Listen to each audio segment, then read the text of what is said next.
이번 안식일 정말 모두 행복한 안식일 되십시오. 감사합니다. 달력에 보면 오늘 저녁 순서는 시대복이라고 이렇게 적혀 있을 겁니다.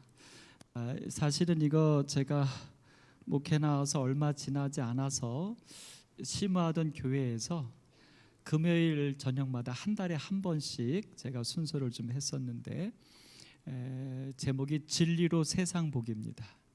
그러니까 한 달 동안 우리 사회에서 일어났던 어떤 큰 사건들이나 이슈가 되는 것들을 성경적인 관점에서 우리가 어떻게 이해하고 그것을 통해서 어떤 것을 깨닫고 어떤 결심을 하면 좋을지, 이런 순서를 제가 늘 가져왔습니다. 사실 그리스도인으로서 우리가 성경을 잘 아셔야 합니다. 분명히 잘 아셔야 됩니다. 근데 또 중요한 것은 뭐냐면 성경의 그 말씀들을 가지고 내 삶에서 일어나는 것들을 잘 이해할 때 우리는 지혜로운 백성으로서 적절한 우리의 위치와 역할들을 감당할 수 있는 것입니다. 성경만 잘 알고 세상을 모르면 우리는 세상과 겉도는 어떤 정말 유별난 존재들이 될 수도 있기 때문입니다. 그래서 사실 재림 성도들은 성경을 정말 잘 아는 것만큼 우리 주변에서 일어나는 모든 일들에 대하여서도 성경적인 관점에서 정확하게 이해하고 판단하고 거기에 대하여 말할 줄 알아야 합니다. 그래야지 우리의 행동이 결정되죠. 자, 그럼 지금 한번 좀 연습 한번 해볼까요? 자, 서울신문에서 이런 기사가 사실은 매년 나옵니다. 제목이 뭐냐면 매년 반복되는 일의 억지 주장, 독도는 일본 고유 영토. 이러면서 이제 일본이 이제 매년 새롭게 나오는 그 교과서, 일본 교과서에 이제 뭐 몇 프로가 이렇게 실렸다 해서 요즘은 거의 100% 독도가 일본, 다케시마 일본 땅이라는 내용들이 거의 다 실리는 이런 형태로 해서 이 기사가 나오면 우리 한국의 정부에서 일본에 공식 항의했다 이제 이러고선 한 2번 나오고 끝납니다. 이게 매년 반복됩니다. 자, 여러분, 자, 이 기사를 딱 보실 때 여러분 어떤 생각이 드십니까? 어떤 감정이 드십니까? 우리 기도하셨던 우리 이강현 집사 어떻습니까? 이 기사를 딱 보면 어떻습니까, 집사님은? 화가 난다. 화가 난다. 우리 손하자 집사님은 어떻습니까? 이 기사를 보시면, 이런 얘기 들으면. 네? 분명히 우리 땅인데 화가 나요. 이 기사를 보면서 마음에 아무런 그 동요가 안 되시는 분 손 들어 보십시오. 아주 평온하신 분 없습니까? 전부 다 화가 납니까? 자, 그럼 질문 드릴게요. 왜 화가 나는 거죠? 억지 주장이란 것보다 사실은 뭐 때문에 그래요? 나는 한국 사람이에요. 그러니까 이 기사를 여러분과 저는 무슨 관점에서 보고 있는 거예요? 한국 사람이라고 하는 관점에서 이 기사를 보니까 화가 나는 거예요. 근데 독일 사람이나 다른 나라 사람들 이 기사를 보면 뭐라고 하냐면, 야, 저거 말도 안 돼. 정말? 찾아보고서 에이 저건 틀렸어. 이 정도로 끝나지 화가 나지는 않아요. 근데 한국 사람은 젊은 친구들도 화가 납니다. 자, 또 한 가지 기사를 보여드릴게요. 이 현대 종교에서 그 사이비 2단 계속 매년 나오는데 거기서 안식교는 2단인가라고 하는 제목하에 이제 우리 기본교리 책자도 띄우고 엘렌 G 화이트 분도 띄우면서 여기 맨 마지막 한 줄에 뭐라고 말했냐면, 안식교는 시한부 종말론에 의해 시작된 교파다. 시한부 종말론에 의해 시작된 교파다. 그래서 한 교파의 이단성을 파악하는 데 있어 그 역사적 배경과 동기는 매우 중요하다. 안식교의 경우도 예외는 아니다. 그러니까 무슨 얘기냐면 안식교는 이단이다. 왜 이단이냐면 시한부 종말론을 통해서 안식교회가 만들어졌기 때문에 그 안식교회는 여전히 시한부 종말론을 갖고 있는 이단이다. 이제 이런 논리입니다. 자, 여러분, 이 기사를 딱 보는 순간 어떻습니까? 우리 장로님 어떻습니까? 박 장로님 어떻습니까? 어떠세요? 예? 기분이 너무 안 좋아요. 우리 김장로님 어떻습니까? 예? 고개 끄덕이시는 게 뭐 맞다는 거예요? 어떠시다는 거예요? 우리 최상주 장님 어떻습니까? 예? 예. 요렇게 주장한 사람 가서 한 대 꿀밤 때리고 싶지 않으세요? 자, 이 기사를 보면서 왜 여러분과 저는 왜 그런 겁니까? 여러분과 제가 이 기사를 어떤 시각으로 보는 거예요? 제7일 안식일 예수 재림 교인의 시각으로 보니까 감정이 나오는 겁니다. 결국 여러분과 저는 사실은요, 우리가 접하는 모든 어떤 이야기들, 기사들을 다들 어쩔 수 없이 자기만의 틀을 가지고 본다는 거예요. 그래서 이게 굉장히 중요한 포인트입니다. 그래서 여러분, 그리스도인이라 불려졌던 사람들은 그들의 모든 삶을 무슨 시야로 보는 거냐면 예수님을 믿는 사람으로 보기 때문에 그리스도인인 것입니다. 여러분과 저는 재림 성도입니다. 또 우리는 남은 자손에 대한 사상도 갖고 있습니다. 그런데 우리는 이 두 기사를 재림 성도로서 남은 자손으로서의 시각으로 보기보다는 한국인으로, 그 다음에 안식교인으로 이 기사를 보고 있다는 것입니다. 자, 그럼 제가 여러분이 은혜 받는 아멘 아멘 하는 제가 기사 성경 얘기 두 개 해놓을게요. 여기 첫 번째, 독도가 일본 땅이라고 주장하는 기사에 대해서 여러분과 저는 아멘 했던 성경 말씀이 하나 있습니다. 땅과 관계된, 뭐가 생각나십니까? 땅과 관계된, 이렇게 억지 주장을 하는데도 불구하고 우리는 아멘 한 게 있어요. 예? 뭐가 있습니까? 예, 아브라함과 그의 조카 롯이요. 아브라함과 그의 조카 롯이요. 롯은 아브라함을 쫓아와서 곁다리로 축복받았습니다. 그렇죠? 그런데 나중에 어떤 일이 벌어졌습니까? 롯이 아브라함을 무시하고 이제 자기만의 세력을 차지하려고 우물을 막 그의 목동들이 빼앗는데 롯이 그냥 모른 척해요. 문제가 되면 당연히 우리는 롯이 아브라함에게 미안합니다, 잘못했습니다, 뭐 이렇게 해야 될 텐데 전혀 그러지 않고 오히려 아브라함이 어떻게 합니까? 롯에게, 롯아, 여기 많은 땅이 있지 않냐? 너가 먼저 선택해라. 네가 잘하면 나 우하겠다. 여러분, 이럴 때 여러분, 그 아브라함의 그 행위를 우리가 설교를 때 여러분 다 뭐라고 하셨습니까? 아멘. 그래, 그리스도인은 저렇게 살아야 돼. 아멘 하지 않으셨어요? 그랬죠? 여러분, 거기서 여러분 그 아브라함이 그렇게 하는 거 보고 막 기분이 나쁘고 화가 나셨던 분 계십니까? 그런데 왜 독도가 일본 땅이라고 하는 주장을 딱 듣는 순간 우리는 화가 납니까? 한국인이 먼저입니까? 그리스도인이 먼저입니까? 우리의 신분에 있어서. 여러분, 제가 약간 우스갯소리처럼 말씀드렸지만 사실은 여러분, 우리가 그리스도를 믿고 있고 재림 성도와 남은 자손의 가치관으로 살고는 믿고는 있지만 실질적으로 우리의 감정과 세상을 보는 우리의 눈은 그것보다 한국인이 더 앞서고, 내가 남자라는 게 앞서고, 나라고 하는 존재가 그리스도인보다도 재림 성도보다도 남은 자손보다도 더 앞서고 있는 것이 너무 많다는 거예요. 이 안식교에 대한 이 이단 시비도 여러분 한번 보십시다. 이런 어떤 잘못된 주장을 그대로 받았던 성경에 많은 믿음의 노독들이 있습니다. 근데 그 중에 가장 대표적인 분은 예수님일 겁니다. 특별히 예수님이 마지막 빌라도의 재판에서 보면 이 빌라도가 예수님을 신문하고 나서는 빌라도가 스스로 뭐라고 말합니까? 나는 너에게서 아무런 죄도 찾지 못했다. 그런데도 빌라도는 예수를 넘겨줍니다. 여러분, 자 보십시오. 그러면 근데 그때 그 예수님이 뭐라고 하셨습니까? 어떻게 행하셨습니까?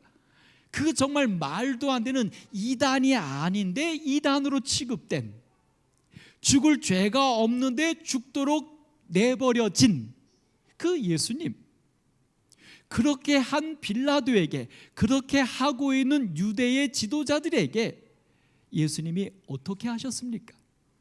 막 화가 나셨나요? 막 분을 내셨나요? 막 뒤집어 엎으셨나요? 막 논쟁하셨나요? 그래서 우리는 이 예수님이 오히려 어떻게 하셨습니까? 십자가에서 못 박히시면서 오히려 자기를 조롱하며 못 박는 그들을 향하여 주여 저들의 죄를 용서하여 주옵소서, 자기들이 하는 것을 알지 못함이니이다라고 했던 그 기도를 보면서 우리는 예수님이 정말로 사랑이시고 자비로우시고 은혜로우시고 그 모든 이들을 정말 용서하여 품어 안으시고 구원하시려고 하시는 정말 예수님이다, 우리가 감동받아요. 근데 우리는 안식교에 대해서 누가 조금이라도 비난하거나 하는 순간 어떻게 해요?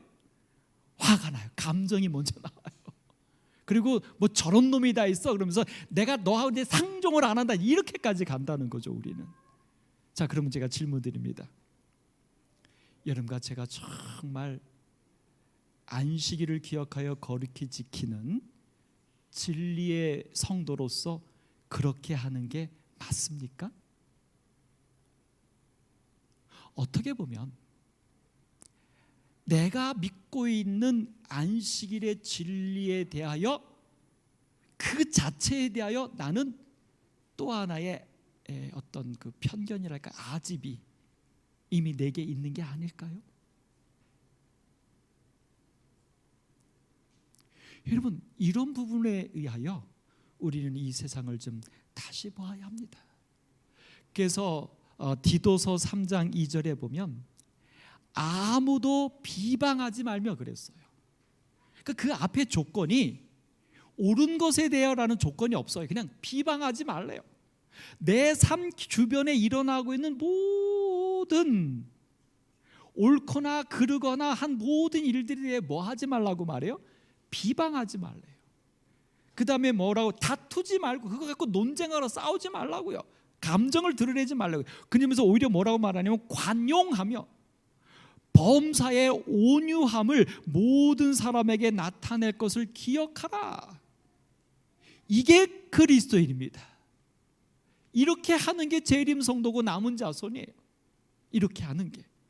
그리고 3장 9절에는 뭐 어떻게까지 말하냐면 어리석은 변론, 내가 옳아 너가 주장한 거 틀려, 이걸 갖고 변론하는 것을 어리석다라고 표현했어요. 왜냐하면 논쟁 가지고는, 변론 가지고는 사람이 바뀌지 않기 때문에 그래요. 그리고 어리석다고 말해. 그 다음에 족보 이야기야. 분쟁과 옳고 그름이나 어떤 것 가지고 싸우는 것, 특별히 여보세요, 율법에 대한 다툼은 피하라. 왜? 다툼이나 논쟁 갖고는 뭐가 안 됩니까? 여기 3장 2절에 말한 관용하며 범사의 온유함을 베푸는, 그들을 감동시키고 그들에게 구원을 선물할 수 있는 복음이 되지 않습니다. 그러니까 여러분, 우리가 그리스도인으로서 특별히 재림 성도요, 진리를 믿고 있다라고 하는 그런 분명한 부르심, 그 소명의 확신 속에서 우리가 그것을 어떻게 나타내느냐에 대하여 우리는 깊이 있게 고민해 봐야 하는 것입니다. 사실 어떤 면에서 우리는 지금까지 진리를 갖고 있고 주장은 했지만 그 진리가 그들을 자유케 하도록, 진리를 모르는 그들에게 구원이 되도록 하는 관용하며 온유함으로 복음이 되게 하는 일에 대하여는 우리가 그리스도인이 되지 못해왔다는 것입니다. 그래서 여러분, 오늘 이 주제를 여러분과 함께 나누려고 하는 것입니다.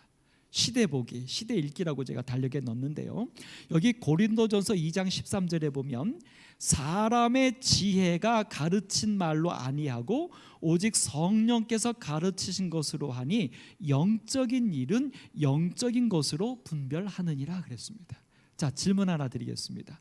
영적인 일이 있다면 어떤 일이 있을까요? 세상적인 일이 있겠죠.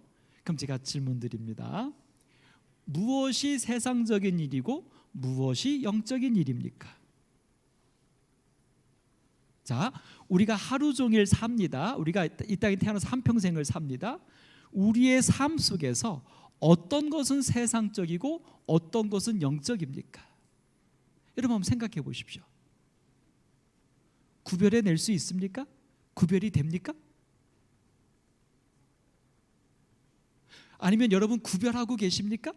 예를 들어서 내가 교회 가는 일, 기도하는 일, 이런 거는 영적인 일이고, 내가 아침에서 먹고 일하고 누구 만나는 건 세상적인 거고, 여러분 그렇게 구별하고 사십니까? 우리가 알잖아요. 그런 구별은 비성서적입니다. 우리의 모든 존재와 모든 삶 자체가 사실은 그리스도인이다라고 말할 때 누구냐면 내 모든 일상 속에 예수가 함께하는 삶이 그리스도인이에요. 그러니까 그리스도인에게는 세상적인 것과 영적인 것이 구별이 없습니다. 다 영적인 일입니다. 그래서 사나 죽으나 다 주를 위하여, 그게 영적인 거예요. 그러니까 그리스도인은 영적인 존재인 것입니다. 근데 여기 지금 뭐라고 말했어요? 오직 성령께서 가르친 것으로 한다는 거예요. 사람의 지혜로 하지 않고. 그래서 영적인 일은 영적인 것을 분별한다. 다시 말해서 무슨 얘기냐면 여러분과 제가 정말 영적인 사람이라면, 그리스도인의 관념을 분명히 갖고 있다면 내게 일어나는 모든 삶을 우리는 무엇으로 바라봐야 된다는 것입니까? 영으로 바라봐야 된다는 거예요. 자, 두 번째, 요한일서 4장 1절에는 그래서 우리에게 한 가지 경고를 좀 주고 있는데, 영을 다 믿지 말라. 오직 영들이 하나님께 속하였나 분별하라. 이 영을 어떤 그 성령이나 아니면 거짓 영으로도 여기 설명하지만 우리에겐 이렇게 가셔야 됩니다. 내가 지금 생각하고 있는 관점, 요거를 다 성령으로 옳은 것으로 생각하지 말라는 거예요. 내가 지금 어떤 것을 볼 때에, 그것을 판단 내려질 때에, 그 판단 내려지는 것이 내가 하나님을 믿고 있으니까 이 판단도 다 하나님 안에서의 판단이야 라고 그렇게 스스로 속이지 말라는 거예요. 그래서 거짓 영을 구별하라, 거짓 영을 구별하라 그랬죠.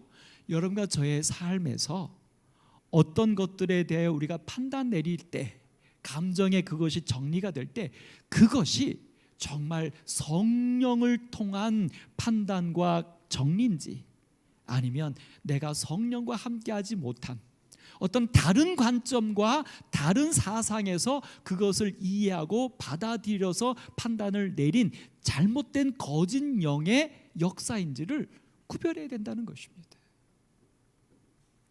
자, 이제 디모데후서 2장 15절에는 그러면 어떻게 성령을 통한 영적인 것으로 이 모든 것을 구별할 수 있느냐? 첫 번째가 뭐냐면 진리의 말씀을 옳게 분별하며 부끄러울 것이 없는 일꾼으로 인정된 자로 자신을 하나님 앞에 드리기를 힘쓰라. 무슨 말이냐면 진리의 말씀, 지금 어떤 사건이나 무엇을 볼 때에 그냥 보자마자 내 생각과 세상 사람들의 판단과 이걸 갖고 판단 내리지 말고, 어떤 사건이 딱 벌어지면 그것에 대하여 어떻게 해요? 내용을 자세히 보면서 그것에 대하여 성경적인 어떤 지혜의 가르침이 있는지를 떠올리면서 찾아보면서 성경적인 가치관으로 그 문제를 이해하고 바라보라는 것입니다. 그래서 나중에 어떤 그 사실에 대하여 내가 판단을 내리고 난 다음에 좀 지나고 나서 부끄러울 일을 하지 말라는 거예요. 아이고, 내가 왜 그걸 그때 그렇게 생각했지? 내가 왜 그걸 그때 그렇게 말했지? 이렇게 하지 않도록 모든 것을 말씀을 통하여 비추어서 판단하라는 것입니다. 그 다음 두 번째는 히브리서 5장 14절입니다. 단단한 음식은 장성한 자의 것이니 그들은 지각을 사용함으로 연단을 받아 선악을 분별하는 자들이다. 선과 악을 분별해요. 선과 악의 개념은 여러분 성경적인 개념입니다.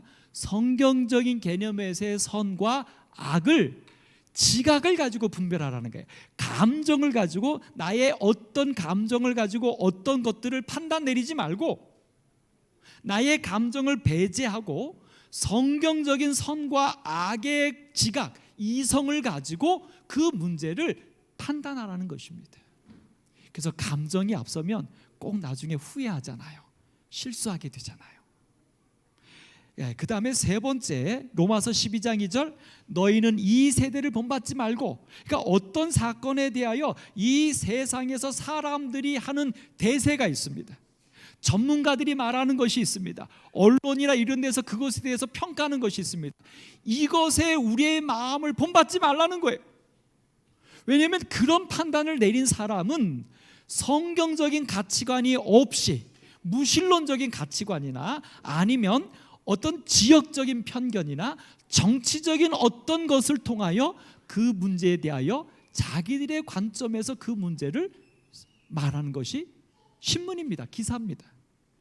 그래서 기사마다 조금씩 방향이 다르죠. 그게 다 그 기사를 쓴 기자들이 객관적으로 쓴다고는 하지만 여러 객관적인 사실들 중에서 자기가 믿고 있고 자기가 주장하는 것에 해당하는 그 사실들만 나열해서 쓰기 때문에 어쩔 수 없이 그의 개념과 사상이 들어갈 수밖에 없어요. 그래서 신문마다 이렇게 색깔이 다르다고 하잖아요.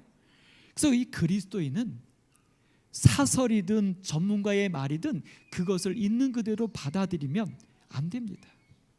우리는 무엇을 가지고요? 오직 마음을 새롭게 함으로 변화를 받아, 그 다음에 중요해요, 하나님의 선하시고 기뻐하시고 온전하신 뜻이 무엇인지 분별하도록 하라. 그러니까 그 사건에 대하여 우리는 하나님의 뜻, 하나님의 뜻은 무엇입니까? 세상의 구원입니다. 모든 이들의 구원, 평화입니다. 그 개념 속에서 그 문제들을 그리스도의 관점에서 파악하라고 하는 것입니다. 중요합니다. 요즘은요 너무 기사의 홍수의 시대입니다. 그래서 우리가 잘못 어떤 한 기사, 어떤 쪽, 유튜브도 요즘 엄청 많은데요, 어떤 한 유튜브에 내 마음이 딱 쏠려서 그게 딱 마음이 맞으면요, 그것과 반대되는 유튜브는요, 듣는 순간은요 이미 마음에 불신이 있기 때문에 귀에 하나도 안 들어와요. 막 그냥 욕밖에 안 나와요. 그래서 요즘 이 세상이요 완전히 양분입니다. 중도가 없어요. 극과 극으로 갑니다. 이게 사실은 사단이 마지막 시대에 이 세상에 사람들 속에 해놓는 투쟁이고 논쟁입니다. 여러분과 제가 그렇게 한쪽으로 쏠림이 되시면 안 돼요. 그리스도인은 성경으로 하나님의 뜻을 살피는 것으로 모든 것들을 바라보고 이해하셔야 합니다. 마지막 여섯 번째는 마태복음 16장 3절에 나오는 시대의 표적은 분별할 수 없느냐. 우리 재림 성도이기 때문에 우리는 내 삶에 일어나는 사건 하나하나를 다 무엇과 연계해서 우리는 이해해야 되냐면 예수님께서 말씀하신 예언의 기별과 세상 역사와 선악의 대쟁투의 관점 속에서 우리에게 일어나는 모든 일들을 그렇게 이해하고 분별해야 합니다. 그래야지 우리는 시대를 준비하며 예언을 가진 백성으로서 우리가 이 세상에 올바른 이정표를 세울 수 있기 때문입니다. 자, 이상의 6가지 특별히 4가지, 5가지의 기별을 통해서 진리로 세상 보기입니다. 제가 여러분에게 이 문구는 좀 제안을 드립니다. 사랑하는 오남교 성도 여러분, 이제 여러분과 저의 삶에 닥치는 모든 이야기들, 사적인 것이거나 공적인 것이거나 세계적인 것이거나 모든 이야기들 속에서 경제적인 것이거나 사회적인 것이거나 어떤 일들이라도 그 모든 기사거리를 여러분과 저는 오늘 여기 말한 진리로 하나님의 뜻으로 영으로 시대의 표적으로 그 모든 것들을 바라보실 수 있게 되기를 간절히 바랍니다. 시조라고 하는 가장 오래된 잡지, 그 시조가 바로 뭡니까? 바로 이 개념입니다. 우리 재림 성도가 이렇게 하지 않으면 이 세상에 이것을 알려줄 사람이 아무도 없습니다. 자, 여러분 한번 좀 제가 몇 가지를 어제 목요일자 신문에 있는 것들을 쪽에서 제가 몇 가지를 좀 샘플을 좀 뽑아봤습니다. 근데 제가 어제 다시 한번 조사하면서 깜짝 놀랐습니다. 여러분 그 종합일간지가 우리나라에 몇 개나 될 것 같습니까? 종합일간지가 저 사실 옛날에는 4대 일간지밖에 몰랐거든요. 근데 그 다음에 뭐 세계일보 나오고 뭐 한겨레 나오고 뭐 요 정도 알았는데요. 제가 깜짝 놀랐습니다. 이게 내부에 다닌 종합일간지인데요. 여기 몇 개입니까? 81개입니다. 와. 제가 그래서 이 81개를 다 보는 걸 포기했습니다. 81개요. 그러니까 인터넷 시대가 돼갖고 옛날에 이렇게 신문지 종이로 나올 때는 그것이 막 인쇄하고 이런 것들이 복잡하게 못했는데 요즘 인터넷 시대니까 인쇄하지 않고 인터넷으로 막 기사 올리는 그 종합 일간지 어떤 업체가 81개나 됩니다. 어마어마합니다. 이것 말고 또 이제 유튜브 쪽으로 가면요 또 셀 수도 없죠. 그러니까 엄청난 뉴스, 한 가지 사건에 대하여 적어도 81개의 이 뉴스 메이커 업저버들이 거기에 대해서 자기들의 얘기를 넣는 거예요. 한 가지 사건에 81개의 이론들이 나오는 거예요. 그 중에 뭐가 진실일까요? 그러니 여러분과 저는요 어느 한 곳에 함몰되면 안 됩니다. 그러니까 여러분과 저는 더더욱 아까 말씀드린 정말 진리로 하나님의 영으로 이 세상을 보지 못하면 우리는 잘못된 길로 오해 속에서 갈 확률이 많습니다. 자, 여기 제가 몇 가지 기사를 좀 봤는데 그중에 한겨레 신문입니다. 한겨레 신문에서 이 가운데 대문짝만하게 난 18살의 세월호, 26살 이태원. 제가 이 뉴스 기사 보고요 정말 그러네. 그러니까 지금 올해에 26살 된 친구들, 그 젊은이들은 몇 년 전입니까? 8년 전에 세월호 사건, 그때 고등학교 2학년인가 1학년, 그때 그 친구들이에요. 그래서 자기 친구들이 그 세월호 사건에서 여러 명들이 생명을 잃어버린. 근데 그 친구들이 요번에도 또 이태원에서 이렇게 압사당하여 생명을 잃은 그 100여 명의 그 친구들도 거의 다 20대 초반. 그래서 제가 이 기사를 보고 정말 이 친구들은, 우리 어르신들은 뭐 예를 들어서 일본의 식민지, 그다음에 뭐 6.25 사변, 그 아픔들이 있었다고 하면 지금 젊은이들은 또 이런 어떤 아픔과 트라우마를 갖고 있구나 싶으니까 마음이 뭉클해지더라고요. 근데 여기 기사는 어떤 기사였냐면 그 이태원 거기에 그 사건이 일어난 그곳에 이렇게 포스트잇과 꽃들과 선물들이 꽉 찼답니다. 그러니까 거기서 죽은 그 친구들을 마음으로 위로하고 함께 고통해하는 사람들이 일부러 찾아가서 그렇게 한 겁니다. 저는 이런 거 말씀드릴 때마다 참 제가 부끄럽습니다. 저 여기 안 갔거든요. 물론 가야지 마음이 있고 안 가면 마음이 없다 이건 아니지만, 근데 제가 한번 확인해 보고 싶은 마음은 사실은 솔직히 있습니다. 여기에 이 포스트잇이 수천 개가 붙였는데 그거를 이 한 업체가 그 수천 개 붙인 거를 사진을 240장으로 다른 각도를 찍어가지고 그걸 다 타이핑을 쳐서 그걸 종류별로 나눠갖고 분석해서 기사를 냈어요. 근데 거기 붙었던 수천 장의 포스트잇 중에 우리 재림 성도들을 붙인 게 몇 개나 있을까? 내가 같이 살고 있는 우리 사회에서 일어나고 있는 그 아픔을 정말 그렇게 함께 공감하고 함께 나누는 우리 재림 성도들은 과연 몇 명이나 있을까? 이럴 때마다 참 부끄러워집니다. 그러니까 예수님처럼 죄인도 사랑해야 된다, 내 주변 사람들을 전도해야 된다, 그들을 구원해야 된다, 그리스도인망처럼 사람의 생명을 소중하게 생각하고 사람을 귀하게 여기는 사람이 없습니다. 말하는 거는, 이론상으로는, 믿기로는. 근데 실제로 삶에서는 얼마나 우리가 그렇게 하고 있느냐 이거죠, 내 자신이. 근데 여기 기사들을 보면 특별히 여기는 뭘 모아놨냐면 요 같은 또래의 친구들이 써놓은 것 같은 기사들만 모아놓은 겁니다. 그 첫 번째가 이래요. 8년 전 세월호로 친구를 잃으면서 그게 마지막 눈물인 줄 알았는데 친구들을 또 잃었다.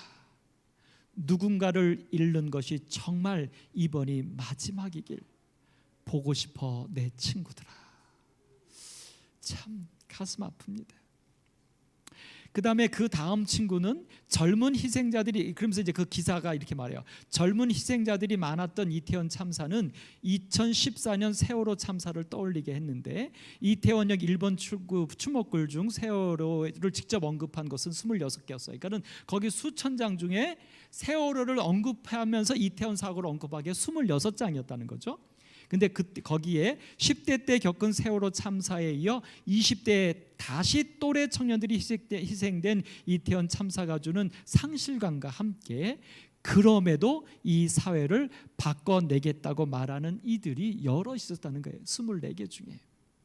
그러면서 이제 그 밑에 19살 때면서 그 친구 말해요. 맨 밑에 앞으로 나는 이런 문제들을 해결하기 위해 노력할 거야. 근데 그 앞에 뭐라고 말했냐면 또래 청년들이 희생된 이태원 참사가 주는 그 앞에 국민을 지킬 권리가 있는 국가 정부가 제 기능을 못했어. 그래서 나는 내가 이 문제를 해결하기 위해서 노력할 거야. 이렇게 말했다는 거죠. 그 다음에 그 밑에 있는 친구도 안전하고 생명 존중이 우선인 사회 기필코 만들어내겠다. 그 다음에 세월호 참사로 동갑 친구들을 허망하게 잃었던 고등학교 2학년, 그리고 26살인 올해도 비하극을 맞아갔다. 앞날이 창창한 빛나는 청춘들인데 너무 애석하고 비통하고 부하같이 민다. 하늘의 별이 된 이들의 명복을 빌고 또 빕니다. 목소리를 내고 행동해서 세상을 바꾸겠습니다. 여러분과 저는 어떻습니까? 내 주변에서 일어나고 있는 정말 가슴 아픈 일들을 보실 때 우리 재림 성도들은 이렇게는 말하는 것 같아요. 저도 그렇고, 말세야, 재림의 징조야, 이제 예수님 오셔야 돼. 우리가 이런 말은 하지요. 근데 오늘 여기 지금 이 젊은이들이 말하는 거, 내가 이 세상을 기필코 바꿀 거야, 생명이 존중받는 세상이 되게 할 거야. 여러분과 제가 이런 결심들은 하셨습니까? 해보셨습니까? 사실은 하나님이 아브라함을 부른 이유가 뭡니까? 아브라함만 구원하기 위해서입니까? 아니에요. 복의 근원이 되게 하려고. 그래서 어떻게 해줬어요? 아브라함에게 너를 축복하는 자에게는 복을 주고 너로 인하여 천하 만민이 복을 얻을 것이다. 이게 아브라함을 부른 목적이에요. 오늘 영적 이스라엘인, 기독교인, 그리스도인, 재림성도, 특별히 남은 자손을 부른 목적이 뭡니까? 남은 자손을 부른 목적은 사명이에요. 새 천사의 기별을 전하는 거예요. 예수의 재림을 외치고 재림을 준비시키는 것이 오늘 우리를 부르신 목적이에요. 근데 오늘 우리들은 내 주변에서 일어나고 있는 이러한 사건들을 바라보면서 내가 그들을 구원해야 돼. 내가 이런 일들이 일어나기 전에 한 명이라도 더 살아있을 때 그들에게 복음을 외쳐야 돼 라고 우리는 경각심을 갖느냐 이거예요.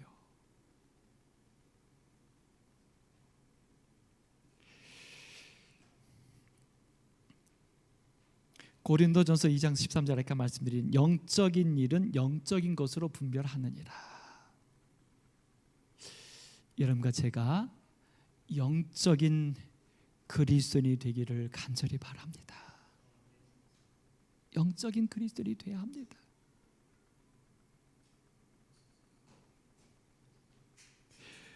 영적인 그리스도인의 대명사 한 사람, 제가 다니엘과 세 친구들을 소개합니다. 이들에게 주어진 운명은 그들의 나라가 망한 것입니다. 또 그들의 부모에게서 아마 부모들은 거의 죽었을 겁니다. 왜냐하면 유대의 귀족과 왕족들의 자녀들이니까 거의 다 죽었을 겁니다. 그리고 이 친구들은 포로로 잡혀옵니다. 그것도 느부갓네살 왕의 환관이 되게 하려고. 그래서 여러분 사실은 뭐 여기에 대해서 이러저런 신학자들의 논증이 있지만 다니엘이 가족이 안 나오죠. 환관이었기 때문이란 것이 또 하나의 정설입니다. 여러분, 그런 운명에 처해진 10대의 젊은이들, 여러분과 제가 만약 그런 운명이었다면 그 우리 앞에 닥친 그 사건을 우리는 어떻게 보겠습니까? 근데 여러분, 중요한 것, 다니엘과 세 친구들은 그 운명 앞에서 무엇을 봤습니까? 뜻을 정했다는 거예요. 자기의 삶에 닥친 이해할 수도 없고 벗어날 수도 없는 처절한 운명으로 받아들인 게 아니라 그 처절한 운명 속에서 그들은 영적으로 그 상황을 본 겁니다. 뜻을 정하여. 오늘 우리들 앞에 일어나는 모든 운명들 앞에 여러분과 저도 하나님의 뜻을 세울 수 있는 영적인 여러분과 제가 되시기를 소망합니다. 영적인 우리가 되어야 합니다. 물론 우리 이 다니엘과 세 친구들이 어렸을 때 받은 교육 때문이었다라고 우리가 이해할 수도 있습니다. 그러나 이렇게 영적으로 그 사건을 받아들였을 때 그들은 결국 어떻게 하게 됩니까? 금신상 앞에서 그들은 고백하게 되죠. 왕이여, 우리가 섬기는 하나님이 계시다면 우리를 이 풀무불 가운데서 건져내 주실 것이고 혹여 나를 건져내 주시지 아니할지라도. 여러분, 이거 굉장한 믿음이라고 얘기하는데 사실은 여러분, 굉장한 정도가 아니라 가히 기적입니다. 왜 기적이냐면 이렇게 말하는 이 친구들은 하나님이 구해주지 않는 것을 경험한 사람들이에요. 자기들이 10대 때에 이스라엘 살다가 바벨론 나라에 멸망해서 포로로 잡혀오는, 하나님이 자기들을 지켜주지 않았던, 자기들을 포로로 내던졌던 그것을 경험했던 자들이에요. 그러니까 이게 그냥 믿음으로 한 말이 아니에요. 정말 이들은요, 죽음을 각오하고 한 말이에요. 나를 구원해 주시지 아니하실지라도 하나님 버릴 수 없다고요. 그러니까 이 친구들은 그들에게 삶에 닥친 철저하게 파괴적이고 절망적인 그들의 삶을 온전하게 영적으로 바라봤다는 거예요. 100%. 그래서 그들은 견뎌냈을 뿐만 아니라 오히려 바벨론 나라의 복음이 되었잖아요. 오늘 우리에게 적용해 보면 간단합니다.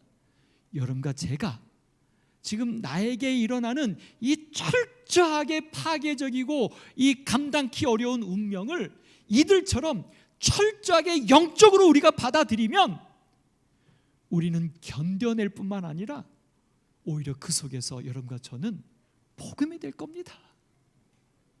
근데 우리가 그렇게 못하니까 견디는 것도 힘들고 복음이 되는 것은 묘연하기만 한 것이 아닐까. 영적으로 우리에게 닥치는 일들을 바라보시고 이해하고 판단하고 선택할 수 있도록 기도하십시다. 두 번째 사건은 스포츠 서울에서 본 겁니다. 이 강남 비키니 라이더, 그리고 이 기사 아십니까? 강남에 아주 멋진 오토바이를 타고 남자가 가는데 남자는 우통을 벗었어요. 그리고 그 뒤에 아가씨가 탔는데 비키니를 입고 다닌 거예요. 그래서 이게 물란하다고 붙잡혀가지고 이렇게 벌금도 받고 했는데 이제 그 기사입니다. 근데 거기 했던 그 친구들을 TV 쇼에서 뭐 내자매인가 하는 TV 쇼에서 그 예능 프로그램에서 이들을 불러가지고 이렇게 토크를 했습니다. 인터뷰를 한 거예요. 근데 재미난 사실은 뭐냐면 이 둘이 부부다 연인이다 뭐 이런 얘기가 있었는데 아무것도 아니래요. 그날 만난 거래요. 그날 즉흥해서. 근데 즉흥적으로 왜 만났냐면 이제 이런 유튜버만 찍는 한 사람이 둘에게 제안했다는 겁니다. 야, 이런 컨셉으로 유튜버만 찍자. 이거 대박 날 거다. 그래서 그 둘이 오케이. 근데 이 남자는요 따로 아내도 있고 자식도 있어요. 큰 자식도 있어요. 이 여자는요, 이 남자를 그날 처음 본 건데 그 컨셉 제안에 이 여자는 사실은 사무원이었어요. 그렇게 뭐 이렇게 어떤 이렇게 개방주의 이렇게 하던 사람이 아니에요. 근데 그 제안을 받았을 때 갑자기 어떤 생각이 들었다고 말하냐면 늘 사무실에 박혀서 틀에 박힌 삶을 살고 답답했었는데 그 제안을 딱 들으니까 그래 한번 해보자라고 해서 자기가 비키니를 입겠다고 했다는 거예요. 참. 근데 나중에 이 둘이 이제 경찰서에 콜을 받았습니다. 근데 이 둘이 경찰서에 어떻게 간 줄 아세요? 또 기사 나왔습니다. 경찰서에 가는데 고급 외제차를 끌고 가는데요, 여자가 무슨 옷을 입고 갔냐면 웨딩 드레스를 입고 경찰서 갔어요. 그래서 또 그거 막 유튜브 생중계하면서 또 조회수가 엄청 올라가서 둘 엄청 떴습니다. 근데 이 둘을 불러가지고 이제 얘기를 하는데 마지막에 이런 얘기를 해요. 당시 각종 커뮤니티에 영상이 올라가고 조회수가 폭발하자 네티즌 사이에 민폐냐 자유냐 의견이 분분했다. 시민들이 경찰에 신고하면서 이들은 과다 노출 혐의로 조사까지 받았다. 근데 여기 그 남자가 보스제이라고 하는 예명인데 결혼했고 큰 아이도 있는데 아이들도 응원해 준다는 게, 자기가 그렇게 했다는 것에 대해서 자녀들이 참 어떤 개념이지. 근데 그 여자친구 이름은 임그린인데 사무직이었고 세상에 갇힌 느낌이었는데 이렇게 라이딩을 했더니 짜릿하고 해방감을 느꼈다. 그래서 뭐라고 말하냐면 아마 죽을 때까지 잊지 못할 거다라고 하면서 굉장히 아름다운 추억으로 갖고 있습니다. 근데 이들에게 대하여 그 초청했던 그 MC들이 이렇게 말해요. 내 만족, 자기 만족에 사는 거 물론 좋다, 맞다, 틀린 건 아니다.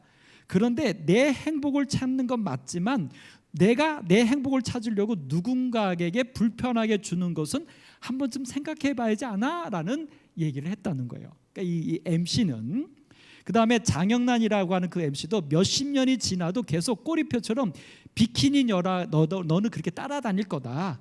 그래서 이제는 그런 거 그만해야 되지 않겠냐. 한순간의 감정으로 평생 뗄 수 없는 오명을 가질 수도 있으니 깊이 생각해 봐야 될 거 아니냐라고 조언을 했다고 하는 것으로 이 기사가 마감이 됩니다.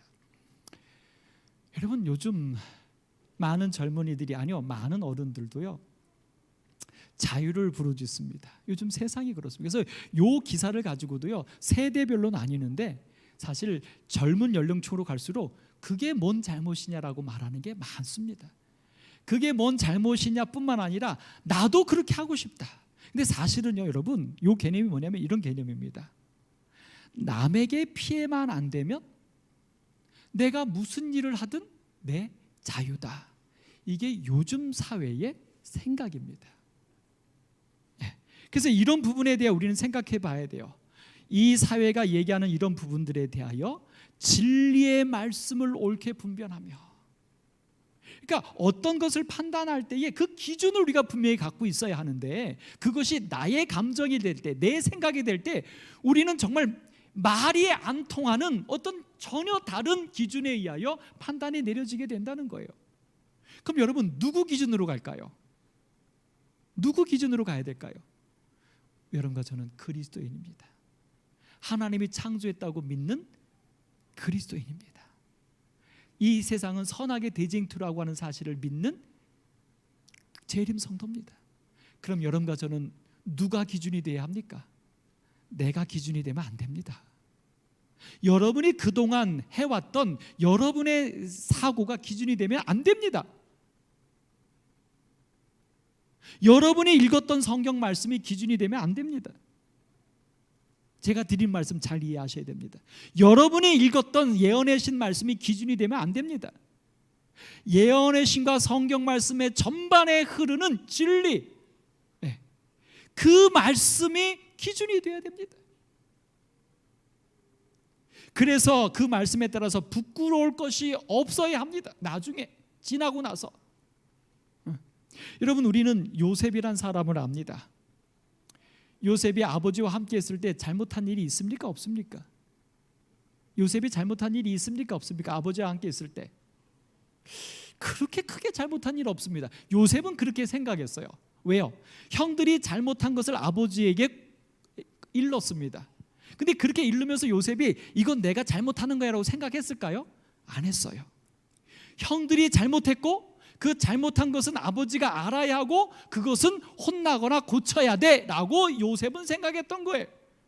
그래서 형들의 잘못을 아버지가 말할 때 마음에 꺼리낌이 없었어요. 죄책감이 없었어요. 그 다음에 요셉이 꿈을 꿨습니다. 그 꿈의 내용은 뭐냐면 자기가 높여지는 거예요. 그 꿈의 이야기를 형들에게 말하고 아버지와 엄마한테 말하는 것에 대해서 요셉은 마음에 꺼리낌이 없었어요. 왜? 그의 개념은 뭐예요? 나는 꿈을 꿨어. 꾼 것을 말하는 것뿐이야. 이게 뭔 잘못이야? 다 누구 중심입니까? 자기 기준, 자기 생각. 아버지가 채색 옷을 입혀줬어요. 이 아들은요, 아버지가 입혀주니까 입은 거야. 형들은 그 채색 옷을 못 입었어요. 형들에게 미안하지 않았어요. 왜요? 아버지가 준 건데, 내가 달라고 한 게 아닌데.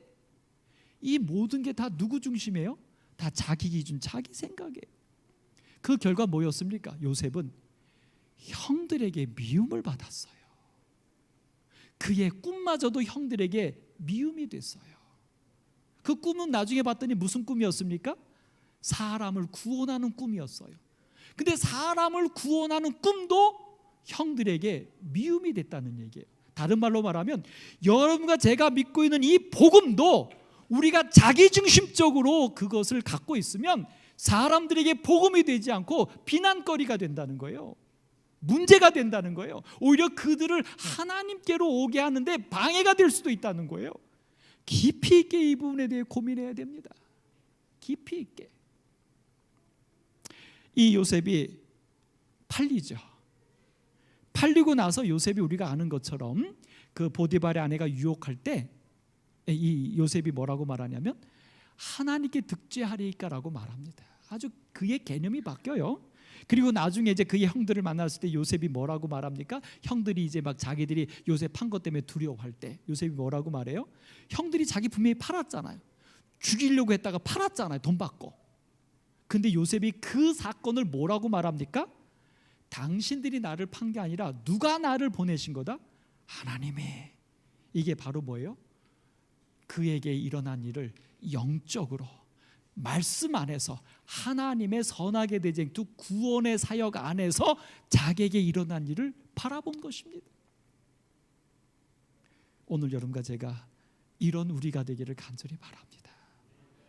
이제 뒤에 한 3개, 4개 제가 더 정리했는데 말씀을 좀 줄입니다. 여러분, 제가 오늘 드리고 싶은 말씀은 한 가지 한 가지 사건을 여러분들에게 진리로 보는 것을 설명하려고 하는 게 아니라 우리 주변에 일어나고 있는 내 삶에 일어나고 있는 이 모든 일들을 우리가 어떻게 보고 어떻게 이해하고 그것을 통해서 나는 무엇을 깨닫고 어떤 선택을 하면서 내가 변화되어져 가야 할지 그 큰 우리 재림 성도로서의 남은 자손으로서의 모습을 방법을 이야기 드린 것입니다. 여러분 한번 여러분 삶에서 오늘 제가 제안드린 진리로 세상 보기, 진리로 삶 바라보기, 영적인 삶 살기, 하나님의 뜻으로 세상 보기, 말씀으로 세상 보기, 시대의 징조로 세상 보기. 오늘 여러분과 제가 그렇게 세상을 보는 재림 성도로서 이 마지막 시대를 견뎌낼 뿐만 아니라 이 마지막 시대에 이 세상 사람들에게 시조, 사인, 그들에게 복음이 되는 여러분과 제가 되기를 바라면서 말씀을 줄이겠습니다. 기도하겠습니다. 하나님, 성령이 저희와 함께하여 주옵소서. 성령이 저희에게 시시때때로